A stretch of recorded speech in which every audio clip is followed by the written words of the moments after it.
Olá, você que me segue no Rodrigo Silva Arqueologia.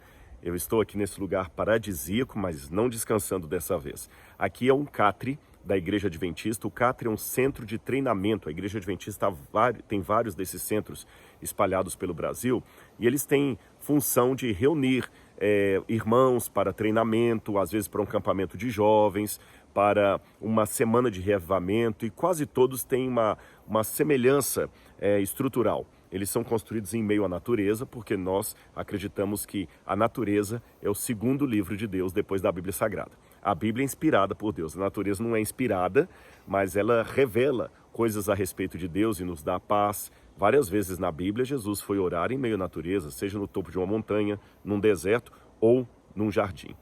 E por isso que eu vim aqui para esse lugar agora, para meditar um pouco e também cumprir o meu compromisso semanal com vocês, desse nosso bate-papo aqui no canal do Rodrigo Silva Arqueologia. Eu estou aqui porque a Associação Central Paranaense da Igreja Adventista, que é a proprietária desse local, me convidou para dar uma série de treinamentos, aulas para os pastores aqui, e eu estou falando essa semana para eles sobre discipulado. Como as aulas que eu dou são na parte da manhã, eu tenho a tarde livre para estudar, caminhar, meditar um pouco, e eles estão tendo reunião lá em cima. Daqui a pouquinho eles saem da reunião e tem um momento aí de esporte, de lazer, porque à noite tem mais reunião. E é legal estar com os pastores assim, porque a gente tem uma visão da realidade da igreja local e não ficamos presos apenas na universidade, nos livros, na teologia clássica. A gente pode mergulhar na igreja de verdade, a igreja raiz, através dos pastores. Essa é uma das formas dela. Além disso, a troca de experiências sempre enriquece, tá bom? Então é em meio a essa natureza que eu espero que inspire você também, que eu gostaria de falar sobre o nosso assunto hoje. Mas antes de entrar nesse assunto, eu não posso deixar de fazer dois convites para você. O primeiro é o convite de sempre. Se você não é inscrito no canal, se inscreva.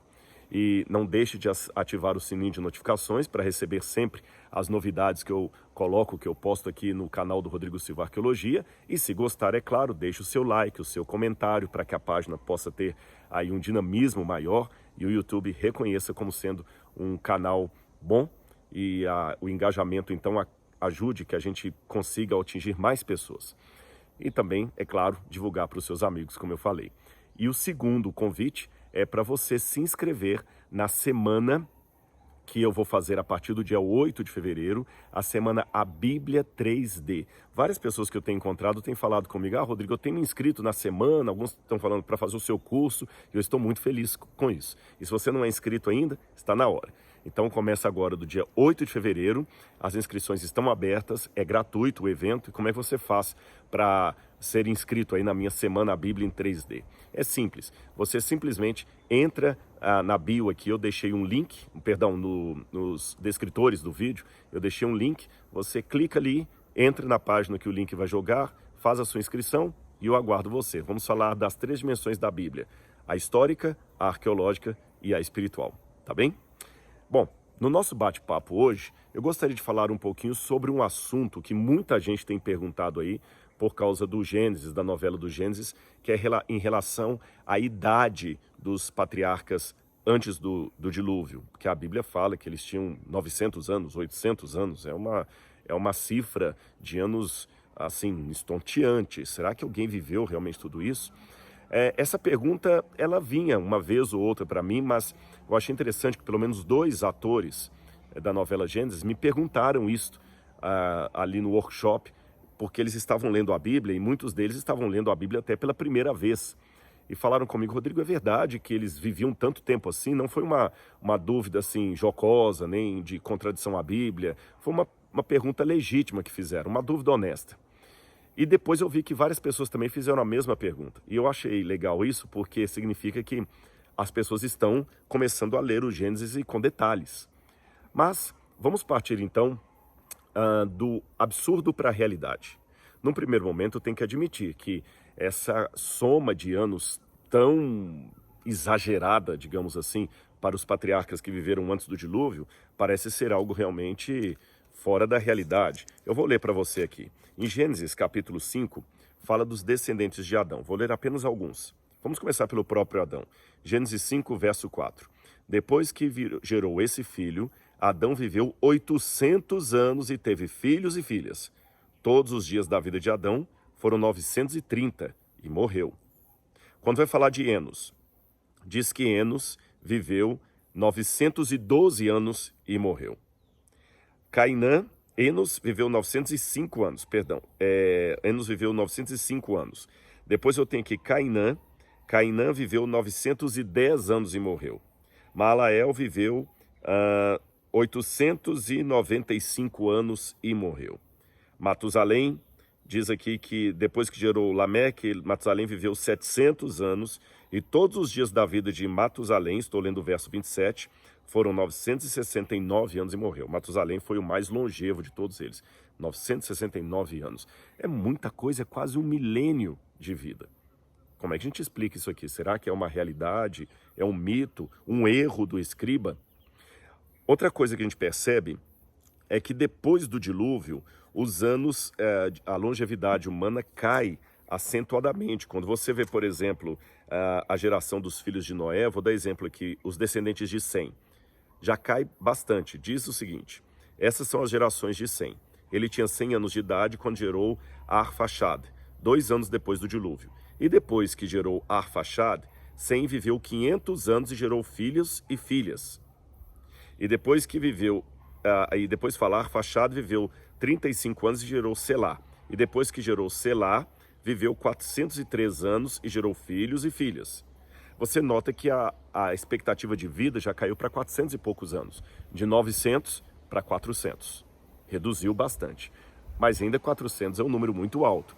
Mas à medida que você vai passando as páginas da Bíblia, a longevidade vai diminuindo cada vez mais até chegar às cifras mais ou menos similares a que nós temos hoje, 70, 80 anos, alguma coisa assim.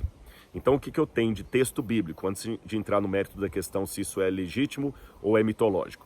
Eu tenho uma longevidade extrema de quase 1000 anos antes do dilúvio, que imediatamente depois do dilúvio cai para cerca de 400 anos e depois vai diminuindo até chegar às cifras de hoje com maior ou menor longevidade em relação à segurança, estrutura alimentar, você estar em situação de guerra ou não, nascimento das crianças ou morte de nascimento, coisas dessa natureza, tá bem?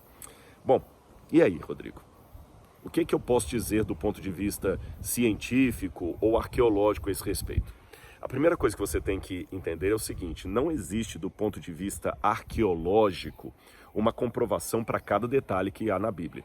E não só na Bíblia, mas em tudo em relação à vida. Eu costumo dizer que nós arqueólogos trabalhamos com fragmentos de história.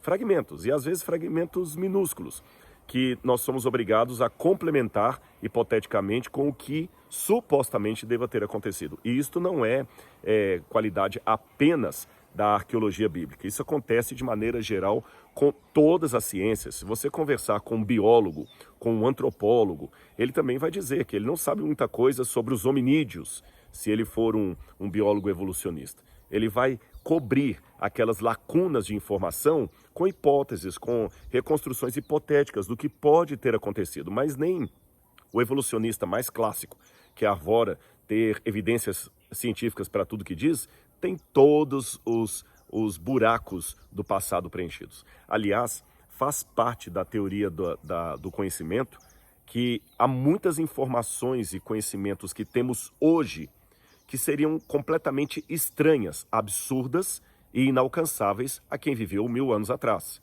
Por exemplo, um cidadão da época de Jesus jamais poderia imaginar o que é uma bactéria. Ainda que os pré-socráticos tinham em seu meio os atomistas, que falavam sobre uma partícula infinitesimal, minúscula, que não seria divisível, que eles chamaram de átomo, isso estava muito longe de ser o conhecimento que a química e a física foram ter dos átomos somente centenas e centenas e centenas de anos depois. E, aliás, com um detalhe, uma notinha de rodapé, o átomo é divisível por 2, não é como os atomistas imaginavam. Além disso, assim como eles no passado não tinham algum conhecimento que nós temos hoje, poderiam considerá-lo absurdo, o mesmo exercício é verdadeiro em relação aos tempos pretéritos. Ou seja, eu não tenho todos os dados de como eles fizeram algumas coisas. Até hoje, a ciência está cheia de mistérios. A gente tem algumas hipóteses, ou no máximo alguma teoria, mas não muito mais do que isso. Como é, afinal de contas, que o ser humano chegou às Américas? Será que realmente foi pelo Estreito de Bering ou foi por outro meio? Como é que as estátuas da Ilha de Páscoa foram parar lá? Como é que aqueles desenhos foram feitos lá no México? Então, quer dizer, tem muita coisa que a gente simplesmente desconhece ou não sabe. Então, algumas coisas da Bíblia que eu não tenho como comprovar cientificamente não são motivo para eu de cara falar, então isso aqui é mentira. Mas eu tenho, assim como qualquer outro tema do método científico, do método arqueológico, da pesquisa histórica, eu tenho alguns elementos, algumas evidências, que ainda que não seja uma prova forense, são pelo menos algumas implicações do que pode ter acontecido naquele período ali, por que eles tinham tanta longevidade. A primeira coisa que me chama a atenção é que a Bíblia não é o único documento da antiguidade a afirmar essa longevidade dos antepassados. Flávio Josefo, embora fosse judeu e se valesse também das escrituras hebraicas, ele faz menção de documentações de seu tempo que apontavam para uma época de ouro em que os seres humanos viviam séculos e séculos. Se eu voltar um pouco mais no tempo, eu tenho tabletes cuneiformes que contam a história do dilúvio, alguns muito parecidos com a Bíblia Sagrada. Você tem o épico, por exemplo, do Atrahasis, você tem o épico de Ziusudra, você tem o épico de Utnapishtim, e esses três nomes complicados que eu falei aqui, Atrahasis, Ziusudra, Utnapishtim, são os nomes babilônios e sumerianos daquele que venceu o dilúvio. E é interessante que a estrutura dessas narrativas milenares é muito parecida com a Bíblia. É um homem que recebe uma orientação dos deuses de que a terra será destruída por um dilúvio, ele constrói um barco e se salva com sua família e vários animais ali. Bom, e com detalhe, antes que alguém pergunte isso, nós temos provas literárias de que a Bíblia e esses mitos não são interdependentes, ou seja, a Bíblia não plagiou esses mitos. Eu não vou hoje discutir essa questão do suposto plágio da Bíblia, dos mitos sumerianos, babilônios, mas vou apenas afirmar, há estudos acadêmicos sérios que mostram que a Bíblia e os escritos sumerianos têm a sua coincidência porque refletem uma mesma fonte histórica e não porque um dependeu do outro. Ou seja, a Bíblia não plagiou esses mitos. Não vou argumentar hoje porque esse não é o tema do meu vídeo, eu quero apenas falar sobre a longevidade dos pré-diluvianos. E desses textos que eu falei com vocês, alguns nos chamam a atenção, alguns épicos sumerianos, porque eles falam da lista genealógica dos habitantes da Terra. E duas coisas me chamam a atenção. A primeira é que quando você pega, por exemplo, o Plisma de Blundell, que está no museu lá da Europa, ele tem 4 partes assim, e ele traz em escrita cuneiforme a lista dos reis sumerianos que viveram na Terra desde a fundação da Terra até, aí que vem o que chama atenção, numa linha está assim, até que veio o dilúvio e destruiu a humanidade. E quando você pega essa genealogia, essa lista dos reis sumerianos, você pega aqueles que viveram antes do dilúvio e aqueles que viveram depois do dilúvio, e você percebe uma coisa, a longevidade deles, a expectativa de vida cai exponencialmente. É claro que nessa versão sumeriana, a idade dos reis pré-diluvianos ela é muito maior do que a Bíblia. Eles viveram 43 mil anos, 45 mil anos, 50 mil anos. E muitos ficam quebrando a cabeça para entender o que seriam esses anos. A palavra que aparece ali em acadiano, em sumeriano, é a palavra sar. Parece até com sar em hebraico, que é príncipe. Só que sar ali é uma unidade cronológica, é uma medida cronológica. Então, alguns pensam que sar ou sarum, no plural, poderiam ser épocas de estação da natureza, anos. Então, tem todo um debate sobre isso aí que eles tentam reduzir um pouco qual seria a expectativa de vida deles. Agora, o que me chama a atenção é que essa expectativa dos pré-diluvianos ali, ela cai depois do dilúvio. Desculpa, tem um mosquitinho aqui que tá me enchendo a paciência, mas a natureza é isso mesmo, né? Aí, ó, ele tá vindo toda hora, que ele quer aparecer a todo custo na imagem. Então, essa expectativa deles cai depois do dilúvio, assim como acontece na Bíblia. A expectativa de vida, eu digo, cai assombrosamente. Então, não vou discutir aqui se eles viveram realmente 45 mil anos, mas é curioso que é a mesma estrutura. Eles viviam tantos anos, depois cai.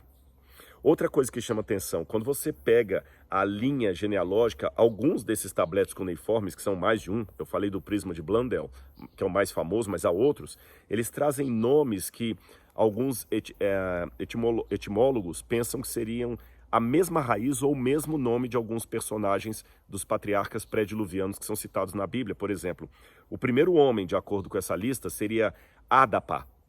Adapa parece vir da mesma raiz fonética que Adam em hebraico. Adapa, Adam. Como é que eles fazem essa correlação? São linguistas, eles têm mecanismos para isso.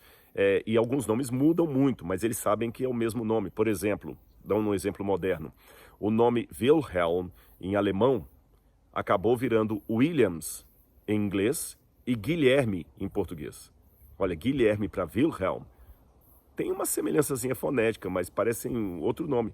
Mas os linguistas dizem que é o mesmo nome. Guilherme, Wilhelm, William. Então o nome sofre modificações. Desse modo, usando as mesmas ferramentas, eles acreditam que Adapa, o primeiro homem da humanidade, segundo os mitos sumerianos, seria o mesmo nome Adam, ou Adão, o primeiro homem, segundo a Bíblia.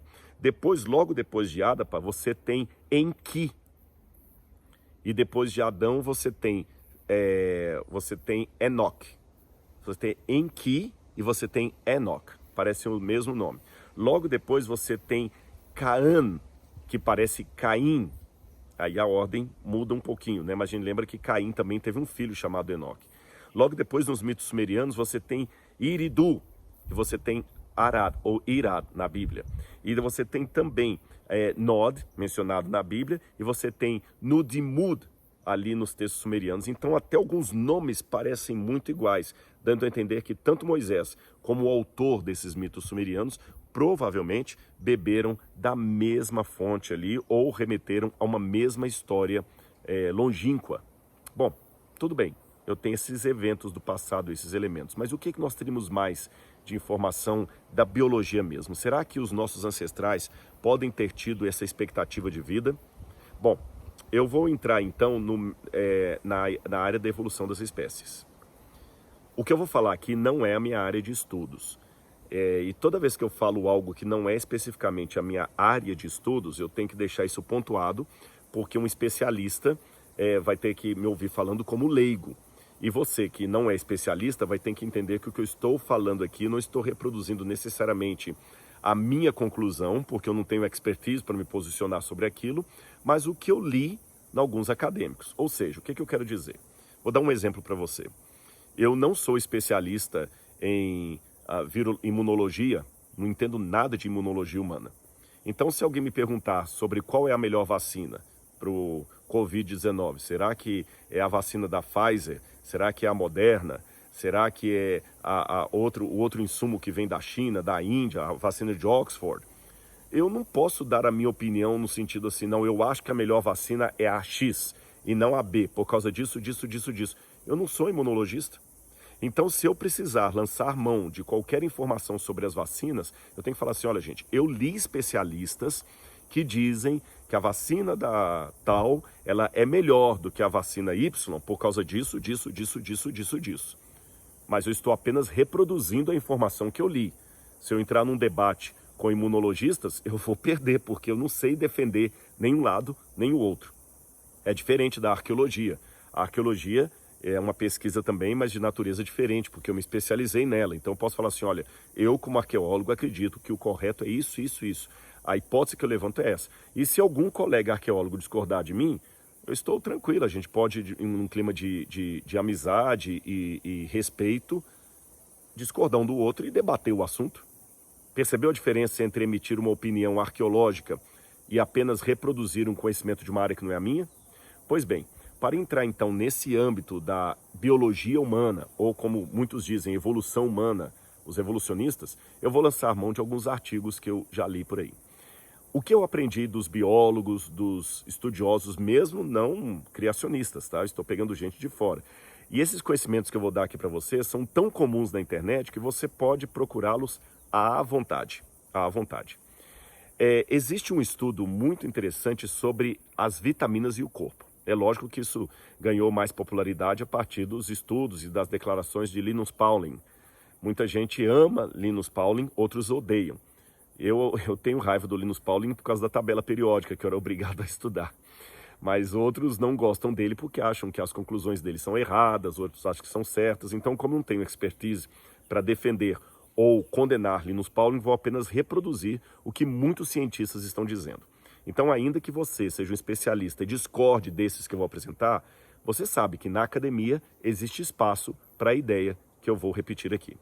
E a ideia é o seguinte: as vitaminas têm um fator importantíssimo na longevidade de um ser vivo, tanto das plantas como de mamíferos ou pássaros, seres vertebrados também, de maneira geral, seres vertebrados. E você sabe que as vitaminas, elas são antioxidantes. O que é antioxidante? Uma das coisas que nos mantém vivos e nos mata ao mesmo tempo, é isso aqui que vocês estão ouvindo atrás das árvores. O ar, o vento, o oxigênio. O oxigênio, ele é uma bênção, porque sem oxigênio nós não viveríamos. Obrigado, oxigênio. Mas ele também nos mata, porque ele oxida as nossas células. E as vitaminas têm agentes antioxidantes, ou seja, elas retardam o efeito da oxidação das células e nos permitem respirar melhor, viver melhor. Pois bem, uma dessas vitaminas essenciais para nos manter com longevidade é o ácido ascórbico, mais conhecido como vitamina C. E eles notaram que geralmente seres, eu nem vou colocar das plantas, da flora, não, vou falar da fauna, animais como algumas aves, a maior parte das aves, alguns tipos de animais que sintetizam a vitamina C no seu organismo, parece que tem maior longevidade em relação a outros que não sintetizam a vitamina C no seu organismo. Há controvérsias, eu sei, porque alguns acham que o excesso de vitamina C pode matar também. Eu estou dizendo isso porque quando o Linus Pauling anunciou isso aí, muitos médicos começaram a promover um coquetel de vitaminas para as pessoas. Aí você vai lá nos laboratórios, americano ama isso, ou nas farmácias, e tem lá aqueles vidrinhos lá com cápsulas de vitamina A, B, C, D, zinco, né? Vitaminas de A, zinco, como alguns falam ali. E você fica tomando aquilo ali, mas há médicos que alertam que o excesso de vitamina pode fazer o efeito contrário, matar você mais rápido. Mas isso não faz parte da minha fala, não. O que me interessa aqui é apenas pontuar que eu sei que há isso e dizer que muitos acreditam que a vitamina C, ela prolonga a vida. E se você sintetiza a vitamina C dentro de você, isso é melhor ainda.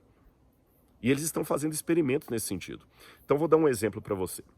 A maior parte das aves sintetiza a vitamina C dentro do organismo delas. E como é que você verifica a longevidade de um ser vivo? Não é simplesmente pelos anos que ele viveu. Você tem que fazer alguma continha. Por exemplo, longevidade e envelhecimento não são sinônimos perfeitos. A pessoa pode viver muitos anos, mas com a qualidade de vida ruim. Então tem todos esses detalhes. E proporcionalmente falando, mesmo alguns tipos de insetos que vivem 4 dias, proporcionalmente falando, têm a mesma expectativa de vida que a nossa, voltada à realidade do inseto, percebeu? Então, como é que eles calculam? Um modo mais simples, que eu entendi por vários artigos, gente, eu li muitos artigos acadêmicos, artigos publicados em revistas indexadas para preparar esse vídeo aqui. Eles dizem, por exemplo, que um método de você calcular a longevidade de um ser vivo, de um vertebrado, por exemplo, é calcular quantas vezes espera-se que ele viva além da sua maturidade sexual. Alguns articulistas colocaram além da sua infância, outros colocaram além da sua maturidade sexual. Então você pega o ser vivo e pensa assim, bom, se ele estiver livre de predadores, de doenças, e estiver num lugar ideal, quantas vezes ele consegue naturalmente viver a sua maturidade sexual? Então vamos pegar um papagaio. A expectativa média de um papagaio de vida é de 80 anos. Mas nessa conta que eu expliquei aqui, você pega a maturidade sexual de um papagaio. Quando é que ele está pronto para reproduzir sexualmente? Dizem os especialistas que um papagaio desses típicos que nós temos no Brasil, ele atinge a maturidade sexual dele com 5 anos de idade. Bom, então se ele atinge a maturidade com 5 anos e vive mais ou menos até 80 anos, quantas vezes ele viveu a maturidade sexual dele? Ou seja, eu tenho que pegar 80 e dividir por 5. E eu descubro, então, que um papagaio vive pelo menos até 16 vezes a maturidade sexual dele. Ou seja, quando ele se torna sexualmente adulto, ele vai viver 5 vezes mais aquele período. Por isso que o papagaio vive muito. E aí alguns acreditam que entre os fatores de prolongamento da vida está o fato de que o papagaio sintetiza a vitamina C dentro do seu organismo. Embora existam rações para papagaio com vitamina C, mas ele tem a produção da vitamina C no seu organismo. Muito bem? Nós, seres humanos, nós não vivemos 16 anos a nossa maturidade sexual. Um ser humano, vamos dizer que ele consegue se reproduzir aí lá pelos 12 anos, mais ou menos a época que meninas estão menstruando, né? Algumas com 10 anos, nós vamos colocar uma média aí de 12 anos. Se eu vivesse 16 vezes, eu vou colocar 10 anos só para facilitar minha conta aqui, não me colocar em complicação com vocês.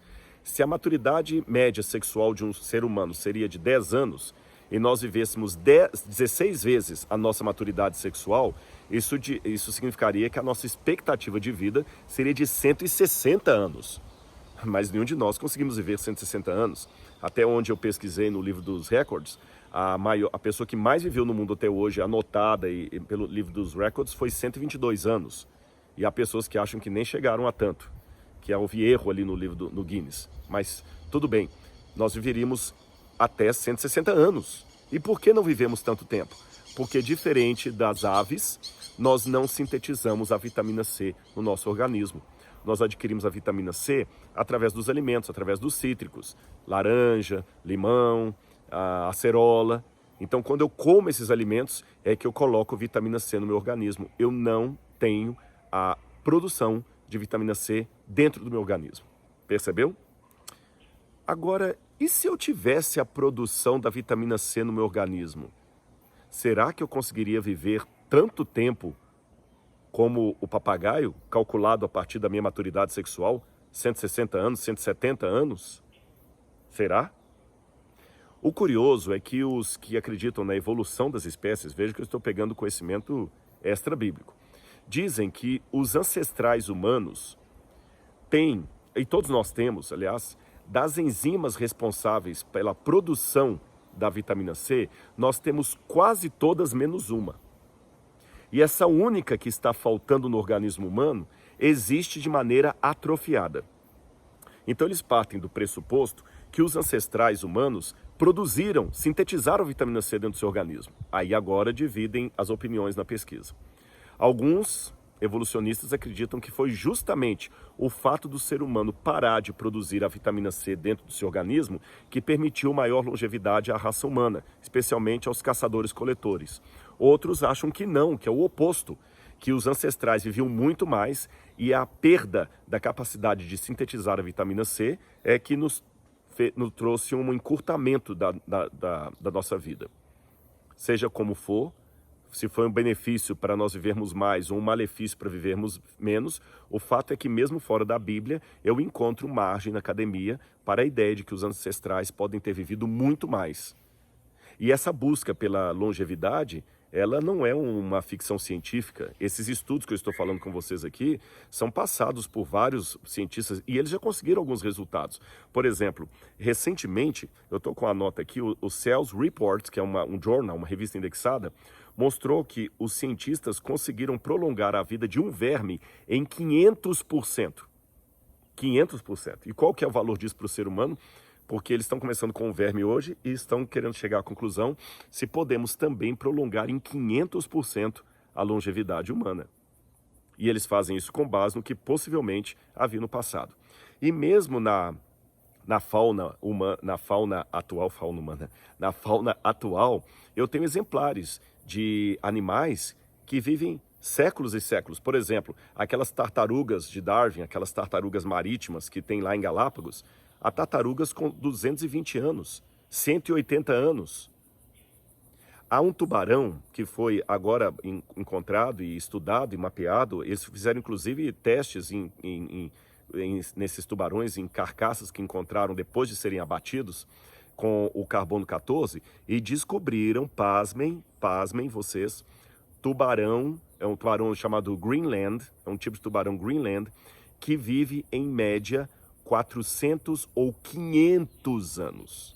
Ou seja, o tubarão que foi morto agora no século XX já estava habitando os oceanos, enquanto Pedro Álvares Cabral estava vindo descobrir o Brasil. Existe também um tipo de baleia que já foi mapeado aí pelos biólogos, que tem uma expectativa de vida de 250 anos. E muitos perguntam, isso que nós encontramos em alguns animais, como as baleias, os tubarões ou as tartarugas de Galápagos, por que não poderia valer para a humanidade? Será que nós não podemos chegar a um tempo que vamos ter a nossa vida prolongada 500%, como fizeram com esse verme? Eu sei que, por enquanto, ainda é muito hipotético tudo isso, mas eles trabalham com possibilidades dentro da ciência. Nenhum cientista sério vai pesquisar sobre a existência de fadas. Ele trabalha com o mínimo possível de evidências que lhe dá suporte para chegar a algumas conclusões. Ou seja, reunindo tudo isso que eu estou falando para vocês, é possível, do ponto de vista da biologia, que seres vivos, vertebrados, vivam centenas de anos. E é possível, ainda que de maneira hipotética, que os nossos ancestrais também possam ter vivido todo esse período de tempo. É até aqui que eu consigo ir com as evidências fora da Bíblia. É uma possibilidade tímida, mas ainda assim é uma possibilidade. O testemunho dos tabletes cuneiformes mais antigos da humanidade, o relato bíblico e essas pinceladas de conhecimento que eu obtive dos meus amigos aí, cientistas de outras áreas. Bom, agora, seja como for, quer você acredite ou não na Bíblia, uma coisa você há de concordar comigo. Mais do que viver tantos anos, o importante é viver com qualidade. Que, aliás, essa é outra coisa que você deve estar se perguntando aí. Rodrigo, mas se é verdade que os nossos ancestrais sintetizavam a vitamina C, por que paramos de sintetizar a vitamina C? Eu quero anotar isso também porque a conclusão desses biólogos nos artigos científicos ela é incrível. Sabe o que eles concluíram? 2 fatores provocaram com que o ser humano parasse de produzir a vitamina C no seu organismo. Primeiro, uma mudança climática muito grande na Terra, que causou modificações até no DNA humano, atrofiando a enzima da produção da vitamina C. Uma delas, mudança climática estúpida na Terra. E a humanidade sobreviveu a essa mudança climática. Segundo, uma mudança dramática na alimentação humana. Olha, o regime humano mudou dramaticamente. E eu li em vários papers, em vários artigos científicos de revistas indexadas, escrito por pessoas que não têm nada a ver com religião, que os nossos ancestrais eram herbívoros, frutígeros, comiam frutas, ervas, e somente depois começaram os caçadores-coletores a comer carne. E novamente, coincidência das coincidências, isso bate com o relato bíblico, que antes do dilúvio, o ser humano era herbívoro, ele comia sementes que dão fruto, comia frutas, e somente depois do dilúvio, o ser humano começou a comer carne. Deus falou, a partir de hoje você vai comer carne. E evidentemente o dilúvio, como sendo uma catástrofe mundial, mudou drasticamente a atmosfera da Terra, a temperatura da Terra, o clima da Terra. Ou seja, exatamente o que diz a Bíblia. Antes do dilúvio viviam 900 anos, depois do dilúvio começaram a diminuir os primeiros para 400, 500, 100, até hoje, porque a mudança na alimentação e no clima da Terra, segundo a Bíblia, mudou a expectativa da humanidade. E segundo os evolucionistas, os nossos ancestrais também mudaram a sua alimentação e mudaram de vegetariana para comer carne e mudaram também, e tiveram também a mudança do clima que os afetou.